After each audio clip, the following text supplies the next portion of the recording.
Hey, welcome back to Evil's Comics. I'm Evil Mike, and I'm back with another review for you and a book that I've been excitedly waiting for. I don't know how better to put it. I've been waiting for this book for about like maybe 3 weeks now. It keeps getting pushed back um, due to not. I mean, it could be different issues, and I don't hold it against the book or anything, but nonetheless, a book that I have been looking forward to. A book that also kind of goes back to the origins of when I started YouTube. It was one of my first reviews that I was kind of passionate about. Another thing, it's the first book that I bought multiples of the first issue, passing it out to people, trying to spread the love of this book because no one was talking about it. I think I bought five copies. I kept one, and I sent. I passed four other issues out. I've only done that with two comics recently, and that's Barbaric and this comic. Um,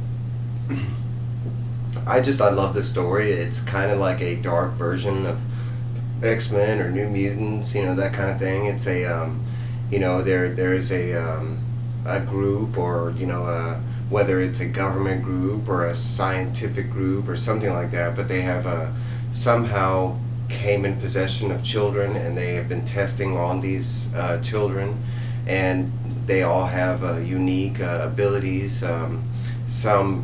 Most of them are pretty disgusting and disturbing looking, but I actually love all their powers, and they're uniquely different. They're amazing. In the first issue, we follow this character that they show on the main cover, and I know it's in the paperback, so you might not see it, but he has like a kind of a dog beast that comes out of him, and it's his own entity. It has its own thoughts and feelings. They are connected, which the dog knows the boy's memories and stuff like that, but has his own and thinks on its own. When the book first starts out, the dog, since most dogs are set up on the alpha and beta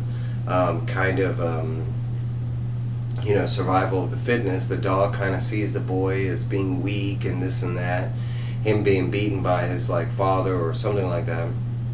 They eventually tag team together and find out that the dog is willing to help the boy overcome pretty much anything, and that's kind of where the end of the first book sets up. They did hint in the first book that there are other children with powers. We saw another boy who had a bunch of eyes all over him. In this one, they show on the cover, it's like a boy that has like this weird thing growing out of him. This book, it starts off and it's following another boy, and I'm not going to go into names. I'm super bad with names. But it follows this boy, and he's going to this, and I don't know what this is, but a Reiki treatment, and he's got this skin condition, and he's been going to get this, to a physician, to have this condition looked at and stuff, but it's been getting steadily worse. It's starting to, at first it was all under his t-shirt, and now it's starting to show up on his arms and stuff where people can see, so he's starting to freak out.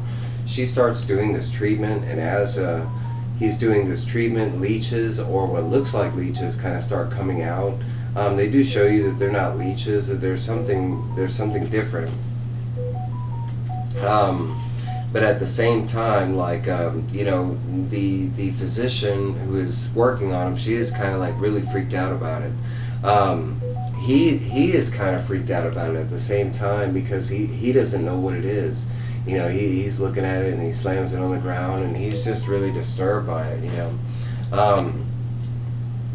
Then we catch up with our guy from the first book, and it's just him and this dog talking about what they're gonna do, and it's kind of like and you'll see kind of a common trend. But the dog, he sets up this that nobody loved him type thing, that he was abandoned, and we already do know that he was in a foster home, and his dad was like a foster father figure, something like that, because like I said in the beginning, they all come from a home where they were tested on and then somehow released to separate families. So he has case files of they show right here about the other children that were tested on, and that's kind of like what he's doing. He's going to go track down the other kids and hopefully become friends. The dog has kind of told him that that he's never going to leave, that now he does have a family because they're two together, but at the same time the dog puts him on the path to go find the other kids, because he's like, well, you're sad, you've been abandoned, this and that, that's never going away. But something you can make your life better is if you get other sad friends, right? Because y'all can play off each other's sadness, and no one will ever look any better because you're all kind of going through the same type of thing. So the dog does kind of convince him to go into there, and there's this weird like hugging and licking that goes on with the dog. I absolutely love it. The whole, I mean, this character right here, how he's, and in the first book, the art was very shadowy and everything. This book, I mean, there's no left to imagination. You get to see it in all its glory, and I love it. The art is just stellar. So then we catch up with another story right here. It's another boy, and of course he's being abused, and they kind of show, this is a flashback of this boy, because they show him back at the facility where he was being tested, and him kind of like looking around and seeing stuff that he wasn't supposed to see. And they show you right here, there's some experiment going on with some weird experimented lady giving birth to something down here, and it looks like maybe the boy with all the eyes. But so they kind of jump forward, and really it was this boy, and he's dreaming. He was dreaming about that flashback, and the flashback is trying to tell him something, and he's not quite grasping what it is. And he's having this kind of like whole normal conversation with this family that he set up with, and it's the same thing where it's like it's a side family who doesn't really love him, and he doesn't really feel love. He feels abandoned, that kind of thing. They show him like at the dinner table, and all of a sudden he starts having this reaction on his hand, and he runs upstairs, and again it's kind of like the first boy's transformation, and it's basically this boy's powers are starting to reenact, or starting to emerge for the first time. We do see that a car incidentally is like pulling up to his house, and his powers kind of emerging at the same time as the car. Might not be such a coincidence. They do show that his powers are a lot different, because he starts putting his hands on stuff, and the stuff that's coming out of his body is kind of like acid. It's just eating everything away that he's picking up. They jump back into the group. They've mentioned it's a house, like the Abigail house, where all the kids were tested at. But they do jump into like and this would be like the villain, setup. But they jump back to the Abigail house, and all this does take place. I forgot to mention that, but all this does take place in 1986.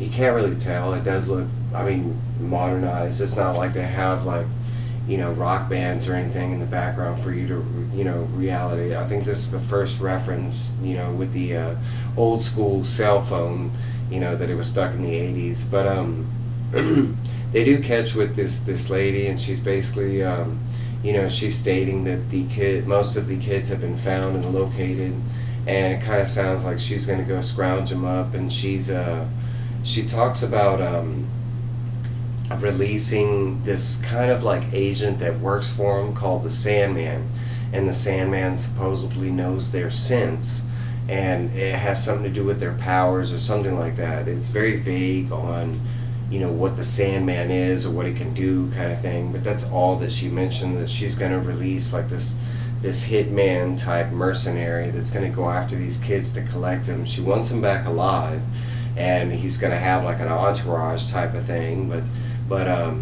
that's kind of like what her setup is.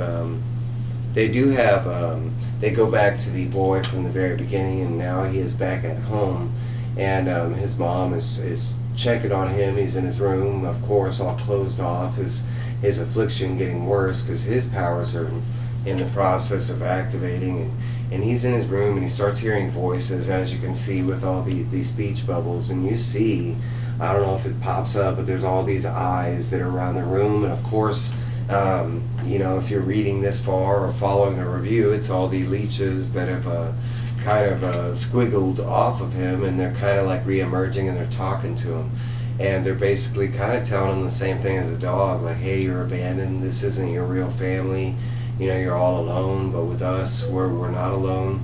And they even go as far, because he has like all these holes, and they basically say they're millions, and they're legion type thing, but him and the leeches are together, kind of just like the dog and the boy. So it just kind of showcases how they're kind of the same thing. He's alone. Now that he has his power, he's not alone. They can do great things if he wants to with his power, if he just accepts it. It kind of show, you know, then basically the leeches, you know, kind of tell him that no matter what happens, that they'll protect him, and it's a promise kind of thing.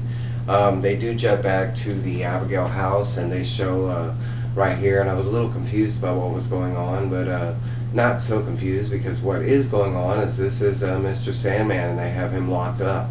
Evidently he's that badass or whatever, where they, you know, they have to keep him locked up, or else he'll, you know, go after them type of thing. But it's just stated that you know, that the Sandman has this you know, he's kind of like the boogeyman, and once he gets close to you, the only thing that you'll know is like a deep sleep. You'll just hear some footsteps, and right after that it's like a deep sleep type thing.